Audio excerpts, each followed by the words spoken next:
करते हैं जिसकी हुकूमत कुल कायनात पे चला करती है। हमें किसी के प्रेशर से, किसी के ताने से, किसी के दबाव से कभी हम लोगों को अपने एहसासात को कमजोर नहीं करना चाहिए। पहली बात तो आप ये बावर कर लो कि हम कमजोर नहीं हैं, हम उस नबी के मानने वाले हैं जो लकड़ी को हाथ लगा दे तो तलवार से ज्यादा तेज चला करती है। वाह वाह, पहले ये यकीन कामिल करो। सबसे बड़ी कमजोरी है कि ईमान कमजोर हो गया, ये सबसे बड़ी कमजोरी है। आप कहेंगे कहां जी ईमान कमजोर है, 4 बार कलमा पढ़ता हूं मैं, तो खाली 4 बार कलमा पढ़ने से ईमान मजबूत नहीं होता। ईमान कैसे मजबूत होता है, पूछ अली से। हिजरत की रात हुजूर ने बिस्तर पे लेटाया और कोई ठंडी हवा के झोंकों की जगह नहीं थी, वो जगह वो थी जहां दरवाजे पे 40 तलवारें थी। दुश्मन इस धाक में थे, रात हो और हम मकसद में कामयाब हो। ऐलान करके अली को नहीं लिटाया हुजूर ने कि मैं अली को लिटा के जा रहा हूं, चुपके से कहा अली तुम सो जाओ मैं जा रहा हूं। हजरत अली लेटे, हुजूर ने जो कहना था कहा। अगले दिन सारा मामला मैं तफसील से बात नहीं बता रहा हूं, निपटा करके हजरत अली हुजूर की बारगाह में। किसी ने कहा अली हिजरत की रात नींद कैसी आई, तो हजरत अली ने कहा था अल्लाह की इज्जत की कसम, जैसी नींद मुझे हिजरत की रात आई थी ऐसी नींद अली को कभी जिंदगी में नहीं आई थी। वाह वाह वाह, मैं ईमान बता रहा हूं, मैं ईमान बता रहा हूं कि ऐसी नींद पूरी जिंदगी नहीं आई।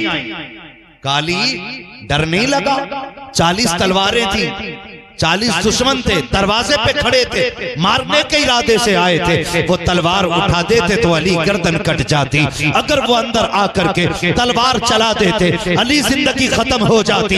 अली का जवाब सुनो, मुस्कुरा के कहते थे कहा तुम क्या समझते हो, अली कोई ऐसे ही सो गया था, अली नबी की जमानत पे सोया था, नबी की गारंटी पे सोया था। मेरे नबी ने कहा था अली सुबह उठना है, अमानतें बांटनी है, फिर मदीने आना है। अली ने समझ लिया था अली को उस वक्त तक मौत नहीं आएगी जब तक उठ के अली मदीने ना आ जाए। नारे तकबीर, नारे रिसालत, ताजदारी मदीना कॉन्फ्रेंस, मसलके आला हजरत, नारे हैदरी। भाई पहले ईमान मजबूत करें, ईमान मजबूत करें। बारिश तेज हो जाए, हमारा ईमान कह दे कि भाई अजान पढ़ो, तो कह रहा इतनी तेज बारिश अजान से रुक जाएगी। वो अपनी शिकल न देख, अपनी अकल न देख, रब ने तेरे मुंह में बरकत नहीं रखी, रब ने अपने नाम में बरकत रखी है। उठ के खड़ा हो जाओ उसके नाम पे, उठ बांध कमर क्यों डरता है, फिर देख खुदा क्या करता है। उठना तो चाहिए ना उसके नाम पे। अभी बैठा बैठा नहीं नहीं मैं नहीं बोलूंगा जी, मैं नहीं बोलूंगा, पकड़ा जाऊंगा, मैं नहीं बोलूंगा, मारा जाऊंगा, मैं नहीं बोलूंगा, पार्टी नाराज हो जाएगी, मैं नहीं बोलूंगा, रिश्ता बिगड़ जाएगा। सुन, मेरे मुर्शिद ने सीधी बात कही, नबी से जो हो बेगाना उसे खुद से जुदा कर दे। फाइनली बात, ये फाइनली बात है। अब यहाँ हिसाब लगा रहा बंदा, ना ना मौलाना कड़वा ना बोलियो, इमाम साहब थोड़ा हिसाब से बोलियो। सारे लोग आते हैं, सारे आते ही क्यों है? मस्जिद सारे लोगों के लिए नहीं, मस्जिद सिर्फ अल्लाह वालों के लिए। क्या बात,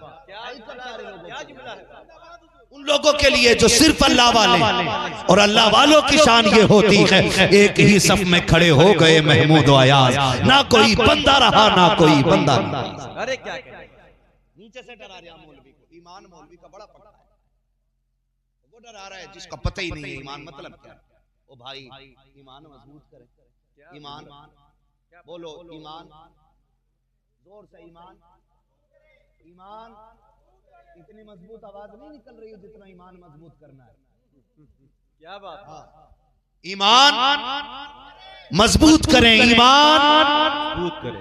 इतनी जोर से बोलो कि गला बैठ जाए, ताकि कल अगर अम्मा पूछे बता बेटे आवाज का क्या हुआ, कहना रात मुस्तफा के नाम पे आवाज की कुर्बानी दे के आ गए। क्या बात है। मैं जानता हूँ ये वक्त मुश्किल होता है, इसमें जगाना भी है और जगाना भी है। माफ कीजिएगा, आज ना खानकाहें बहुत है, पीर भी बहुत है, लेकिन गारंटी के साथ कह रहा हूं, अगर हिंदुस्तान के अंदर 1.5 लाख खानकाहें हैं और 1.5 लाख खानकाहों के अंदर 3.5 लाख पीर हैं, कंफ्यूज हो गए इस बात पे? ऐसा ही है। अब तो विरासत समझ लीजिए, विरासत। क्या बात है, अच्छा है। हाँ, एक बेटा पीर बनने के लायक है तो सारे गलत नहीं कहा था असद भाई ने, अंधभक्तों से डर लगता है, उधर ही अंधभक्त नहीं, इधर भी है। दाढ़ी है नहीं, 10 अंगूठी फिर भी पैर कतई नंगा है, एक कपड़ा बदन पे नहीं, फिर भी कह रहा बड़ा पोच हुआ बाबा। नबी का दीन है, तुम्हारे चौपाल की जोड़ी हुई पंचायत नहीं। और कोई हल्के में ना ले हुजूर के दीन को। उमर मजार में लेटे जरूर हैं, लेकिन आज भी नबी के दीन के पहरेदार बन के लेटे हुए हैं। ख्याल रखिए, हुजूर का दीन लावारिस नहीं है। नुकसान बहुत पहुंचा हमें इन चीजों से। जो अहल थे वो भी पीर बन गए, जो ना अहल थे वो भी, हम सबके हाथ चूमने लग गए। पहली बात तो मैं अर्ज करूंगा, जो पीर बना हुआ हो और शराइत उसमें मुकम्मल ना हो, उस शख्स को उलमा के मिंबर पे लाना ही नहीं चाहिए। बेशक, उलमा के मिंबर पे तलबा के दरमियान नहीं लाना चाहिए। जब जाहिलों की चमक दमक हमारी जमात देखती है ना, तो सोचती है क्या जरूरत है मीज़ान जैसी किताब पर रट्टा मारने की। हाँ, क्या जरूरत रह गई है इल्म सीगा में भेजा खराब करने की। चलो इन्हीं के रंग में रंग जाओ और 2-4 लोग पटा लो, काम चलता रहे। नहीं करना, ये हुजूर का दीन है, ये ना अहलों के लिए नहीं, अहलों को जिम्मेदार बनाया गया है। ईमान मजबूत होना चाहिए हमारा। क्या होना चाहिए? जोर से क्या होना चाहिए? ईमान इतना मजबूत होना चाहिए कि हम कहीं भी जाएं हमारी हिफाजत हमारा रब करता है। रखेंगे इतना मजबूत अकीदा इंशाअल्लाह। हम कभी मुश्किल में फंसेंगे तो हमारे लिए मुश्किल कुशा मौजूद है। ये अकीदा होना चाहिए। माफ कीजिएगा, आज हम किधर जा रहे हैं सद भाई? तवज्जो कीजिएगा, बड़ी आहिस्तगी के साथ हम मसला के आला हजरत से फिसलते जा रहे हैं। अल्लाह अकबर, अल्लाह। और बात समझ में नहीं आ रही है, सारे वाह वाह करने पे लगे पड़े।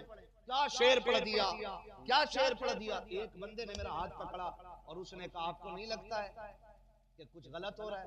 मैंने कहा क्या गलत हो रहा है? उसने कहा कि 1450 साल, असद भाई तवज्जो दे और ये जिम्मेदार लोग दुआएं दे दे खाली, 1450 साल हो गए।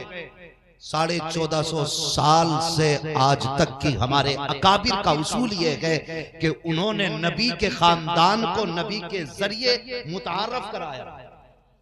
आज नबी का तारुफ कुछ लोग खानदान के जरिए कराते हैं। यारी भेजे में आने वाली बात है। धीरे धीरे आला हज़रत हमारे दिल से निकाले गए। हमारी जमात में बैठने वाले, हमारी महफिलों में बैठने वाले, हमारी दस्तरखान पे खाना खाने वाले, हमारी रोटियां तोड़ने वाले कहते हैं आला हजरत दीन का हिस्सा तो नहीं है, आला हजरत ईमान का जुज तो नहीं है, आला हजरत को मानना जरूरी तो नहीं है, आला हजरत कलमे का हिस्सा तो नहीं है, आला हजरत शरीयत का हिस्सा तो नहीं है। मैंने कहा बात तो ठीक है, लेकिन तुझे ये बता आला हजरत को निकालने पे क्यों लगा गए? अब बात समझ में आई है। जिन घरों से आला हजरत निकल गए उन घरों में या तो इंजीनियर आ गया है या ताकिर पादरी आ गया है। जिन घरों के अंदर आज भी आला हजरत मौजूद है, उन्हीं घरों के अंदर मुस्तफा जाने रहमत की शरीयत मौजूद है। नारे तकबीर, नारे रिसालत, पैगाम आला हजरत, तालीमात आला हजरत, मसलके आला हजरत। वाह वाह, जिंदाबाद। और सुनो, मैं मुअद्दबाना गुजारिश करूंगा उन लोगों से जिन्होंने किताबें उल्टी सीधी पढ़ी भी नहीं। बहुत पहले एक शोशा छोड़ा गया, अल्लाह आपको सलामत रखे। अल्लाह करे ये पैगाम पूरी दुनिया तक पहुंचे और इस कमेटी के जरिए पहुंचे। गौसे पाक की करामतें बयान हुई तो हमारी जमात के लोग आगे बोले ऐसी करामतें बयान ना करो, हम पे वहां भी हंसते हैं। तो वहाबियों की हंसने की वजह से हम अपने बुजुर्गों की तारीखें बुला देंगे। क्या बात है? वो तुम्हारा कानून लगता होगा, हमारा कुछ नहीं लगता। हाँ, हमारा वो कुछ नहीं लगता, उससे दिल से जुदा कर दो। क्या बात? तुम्हें उनकी नाराजगी से टेंशन होगी, हमें नहीं। हमें अगर उनका कलेजा बगदाद वाले की करामत से फटता है तो फटे। हम आखिरी सांस तक बगदाद वाले की करामतों का ऐलान करते रहे। हमारी जमात से लोग निकले, हमारी जमात से, उन्होंने कहा ना ना ये करामत कैसे बयान कर रहे हो तुम? हाँ भाई, मैंने एक वाकया सरकार बगदाद के वाले से बयान किया कि खातून ने आके कहा, अब्दुल कादिर एक बात बताओ, जब तुम छोटे थे मैं तुम्हें गोद में लेती थी तो तुम मेरी गोद से गायब होके किधर चले जाते थे, किधर चले जाते थे? तो आपने फरमाया, अम्मी जब मैं छोटा था और आपकी गोद में से गायब होता था तो मैं सूरज के अंदर चला जाता था। सूरज की गर्मी कितनी है पूछो इन लोगों से, है? ओ भाई एक आग का गोला है, सरकार को फरमाते मैं उसमें चला जाता था, उसमें चला जाता था। तो उस माई ने कहा, क्या आज भी इतनी ताकत है कि तुम सूरज के अंदर चले जाओ? तो बड़े पीर ने कहा था कि अम्मी अब्दुल कादिर का वो बचपना था, आज जवानी है। वो बचपना था, आज जवानी है। अल्लाह ने अब्दुल कादिर को वो ताकत बख्शी है कि अब सूरज में इतनी ताकत नहीं कि अब्दुल कादिर को अपने अंदर रख सके, बल्कि ऐसे हजार सूरज आ जाएं तो अब्दुल कादिर के सीने में गुम होके रह जाएंगे। अल्लाह अकबर, अल्लाह। जी तो इस पे हमारी जमात से लोग निकल आए, ओ ये मनगढ़ंत बात है, मनगढ़ंत बात। अगर ये फतवा मुझ पे लगाते हो तो ये पहला फतवा उस जमीले कादरी पे लगता है जिसने ये लिखा था, मैं वो सुन्नी हूँ जमीले कादरी, मरने के बाद मेरा लाशा भी कहेगा अस्सलातु वस्सलाम। क्या कहने? जब ये बात चल रही थी और इस तरह के टॉपिक पे बातें चलने लगी, मीम बनाए गए, तो बिलग्राम शरीफ में सरकार रईसुल अत्किया, यादगारे असलाफ, नमूने असलाफ, सरकार वैसे मुस्तफा वास्ती दामदिल्लाहुल अली, मैं हजरत के पास बैठा था। मैंने कहा हुजूर ये क्या मसला है? अब लोग उन करामतों का इनकार करते चले आ रहे हैं जो हमने चूल्हे पे बैठ के सुनी थी। तो आपने फरमाया, मुफ्ती साहब देखना, अभी तो करामत का इनकार है, वो दिन बहुत करीब आने वाला है कि लोग मौजज़ात का इनकार करने लग जाएंगे। बोले ये हमारे मौलवियों की स्कीम नहीं, ये यहूदियों का फैलाया हुआ एक एजेंडा है जो धीरे धीरे हमारे ईमान को कमजोर करता जा रहा है, जो हम करामतों को भी अब अकल पे तोलने लग गए। ऐसे कैसे हो सकता, ऐसे कैसे हो सकता? सरकार आला हज़रत से, सरकार गौसे पाक के उस वाक़े के हवाले से पूछा गया था, क्या गौसे पाक ने कब्र में आके गुर छीन लिए थे? तो आपने फरमाया ऐसी तो कोई रिवायत मैंने नहीं पढ़ी, लेकिन अल्लाह ने अब्दुल कादिर को वो शान अता फरमाई है कि अगर वो चाहें तो ऐसा कर सकते हैं। अरे मुफ्ती साहब, वाह वाह वाह वाह वाह वाह वाह, है जी। अरे जिंदाबाद। ये शान अल्लाह ने उनको अता फरमाई, तो धीरे धीरे हमारे अंदर से ईमान निकाला जा रहा है, हमारे अंदर से ईमान निकाला जा रहा है। पहले कोई महफिल ऐसी नहीं थी जिसमें आला हजरत की बातें नहीं होती थी। आज लोग ये सोच के आला हजरत का जिक्र नहीं करते, लोगों को बुरा लग जाएगा। गैज में जल जाएं बेदीनों के दिल, या रसूल अल्लाह की कसरत। हमें क्या मतलब पड़ा है किसका कलेजा ठंडा होगा और किसका गर्म होगा? सुनो, जो जिससे इश्क करता है उसकी बातें करता भी है और उसकी बातें सुनता भी है। ये सीधी सी बात। हाँ, जो जिससे इश्क करता है उसकी बातें करता भी है और उसकी बातें सुनता भी है, इसलिए कि हर शख्स को अपने महबूब का जिक्र प्यारा हो। तो जी मुझे आला हज़रत प्यारे, मैं तो करूंगा रज़ा रज़ा। अब लोगों ने इसको भी मसलियत का हिस्सा बना लिया है। हमारे दस्तरखान पे खाने वाला मौलवी आधा किलो मुर्गा उड़ा देने वाला, कह रहे अपने आधा किलो मुर्गा उड़ा दे। तेरे यहाँ का माहौल गर्मा जाता, हमारे यहाँ आला हज़रत से बात कर लो तो ईमान गर्मा जाएगा। क्या जुमला है। नारे रिसालत, फैज़ान आला हज़रत, तालीमात आला हज़रत, मसलके आला हज़रत। अरे वाह, जिंदाबाद। नौजवानों, धीरे धीरे हमारे अंदर से ईमान निकाला जा रहा है। पहले जवानों को आला हज़रत से अलग किया, ये कहा गया मसला के आला हज़रत क्या है, और जी आला हज़रत हो गए तो फिर हुजूर कौन है? तू बता, अपने दादा को क्या कहता? कह रहा बड़ा अब्बा। तो बड़े अब्बा तो हजरत आदम है, फिर तेरा अब्बा क्या उनसे बड़ा है? कहा नहीं, इस वक्त इस नस्ल में जो पुश्त में मेरे अजदाद में मौजूद है, ये उनमें सबसे बड़े हैं, तो मैं इन्हें बड़े अब्बा कहता हूँ। मैंने कहा इससे समझ में नहीं आया, अगर तेरी नस्ल का सबसे बड़ा आदमी मौजूद है उसे बड़ा अब्बा कह रखा है, जो अपने दौर में सबसे बड़ा हजरत था, तो हम उसे आला हजरत क्यों नहीं कह सकते? तो पहले जवानों को आला हजरत से अलग किया गया, फिर इंजीनियर घुसेड़ दिया गया। इंजीनियर क्या कर रहा है आजकल पता है? वो उसे टंकी फिट करनी थी, वो नमाज फिट करने चला। हाँ, प्लम्बर मिर्जा झेलुमी नहीं जहन्नमी।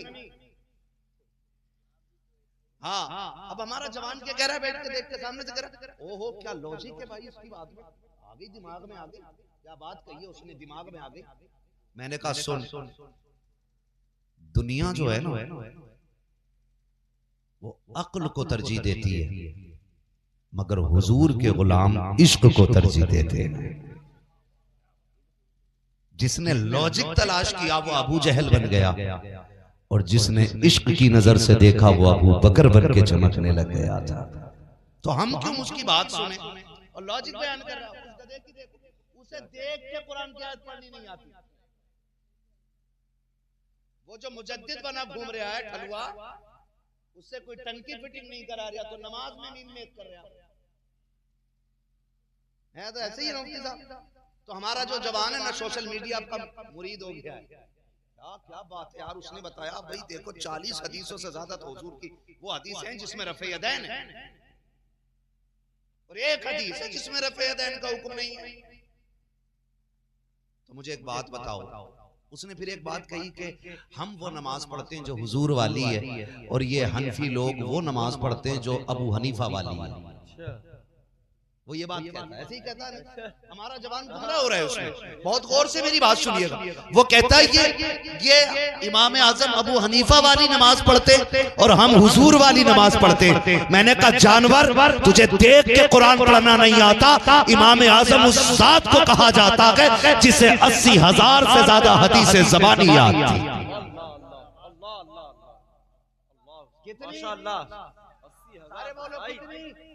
और 40,000 हदीसें ऐसी हैं जिनसे मेरे इमाम ने आसार मुरत्तब किए हैं, फिक़ह के मसाइल का इस्तिखराज किया 40,000 हदीसों से। जिस इमाम के खिलाफ ठोकते हो, अल्लाह ने उस इमाम को ये शरफ बख्शा था, ये इज्जत अजमत बख्शी थी कि जिस जगह पर इमाम आजम का मजार है उस जगह पर बैठ करके आपने 7,000 कुरान मुकम्मल किए थे। ये शरफ अल्लाह ने बख्शा है कि दुनिया रमजान के महीने में 1 कुरान पढ़ती है, 2 कुरान मुकम्मल करती है, 3 कुरान मुकम्मल करती है, लेकिन इमाम आजम उस जात को कहा जाता है जो हर रमजान के महीने में एक बल्कि 61 कुरान मुकम्मल किया करते हैं। अरे जिंदाबाद जिंदाबाद। 61 कुरान। अब बताओ दीन की समझ इन्हें ज्यादा होगी या इस पिलंबर को ज्यादा होगी? पिलंबर को ज्यादा होगी समझ ना। जाओ मैं तो कहता हूँ खुल के, आपको शरीयत का कोई मसला पूछना है ना तो गूगल पे ना ढूंढो। गूगल पे सिर्फ वो लोग आ रहे हैं जिनकी कोई सामने से नहीं सुन रहा है। हाँ, वही मिलेंगे फतवे झाड़ते हुए गूगल पे, जिन्हें कोई महफिल में पूछने तैयार नहीं। आपको मसला पूछना है ना, बरेली दूर है आपके यहाँ से, मानिकपुर शरीफ दूर है आपके यहाँ से, है ना? आपकी मस्जिद का इमाम तो आपके करीब रहता है ना। मैं समझता हूँ आपका कितना भी अहम मसला होगा, आपके इमाम की दस्तरस से बाहर नहीं हो सकता। आपकी जरूरत के तमाम मसाइल गालिबन आपके इमाम को आते होंगे, और अगर कोई ऐसा मसला होगा जो आपके इमाम को नहीं आता होगा ना, तो वो आपको रेफर करेगा दूसरी जगह, जहां आपको भेजा वहां जाइएगा। 100% मुत्तफिक रहोगे, दिल मुतमईन रहेगा, और फिर अमल करने भी मजा आएगा। लेकिन क्या करें, सोचें ये तो 6,000 रुपए ले रहे हैं, ये क्या मसला बता पाएंगे? मसला उससे पूछो ना जिसे हम 1 लाख देते हैं, 50,000 देते ना। दीन मस्जिद के इमाम से पूछिए। समझ रहे मेरी बात? धोखे में ना आइए, बड़ा आसान चल गया। आज तो वुजू में कितने फर्ज हैं, ऐसे मार। वुजू का तरीका क्या है? वुजू का तरीका अगर किसी ने शाफई मसलक पे बयान कर दिया तो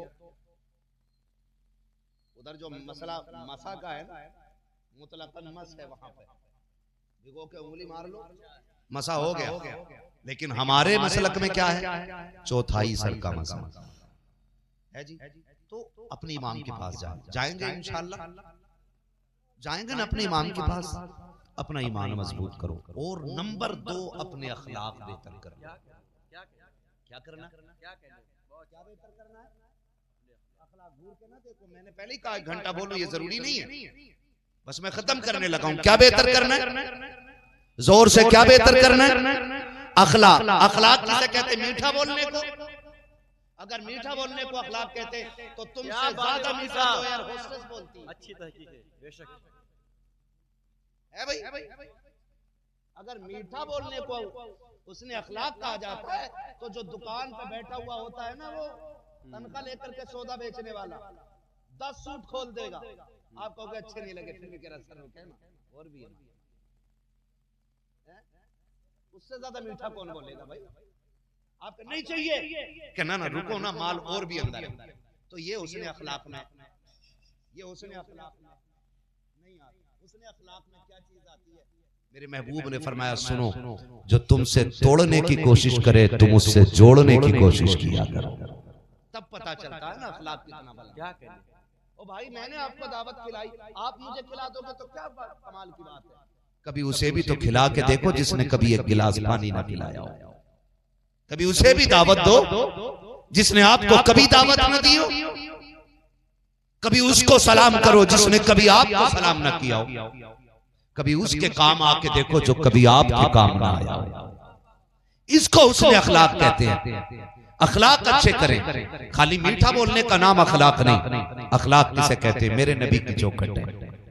सुने, हातिम ताई की पोती कैदी बना के लाई गई, सर पे चादर नहीं थी। महबूब अलैहिस्सलाम की निगाह पड़ गई, मुजम्मिल वाली चादर दे दी।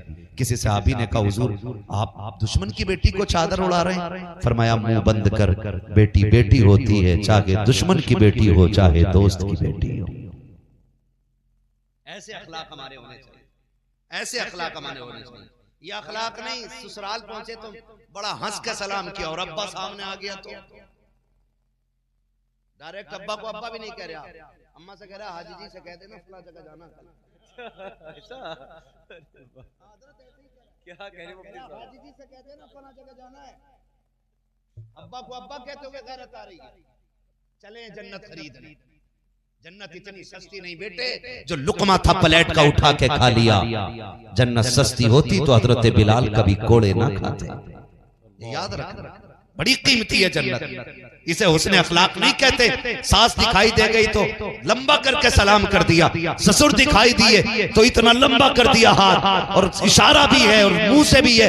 डट के सलाम इसलिए हो रहा है कि इससे जहेज के नाम पे दौलत मिली है, आगे चल के खैरात के नाम पे कुछ ना कुछ मिलता रहेगा।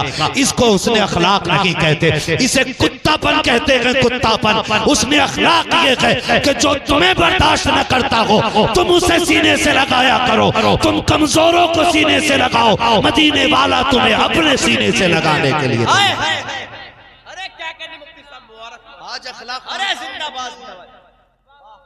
अखलाक बहुत ही तहकीक।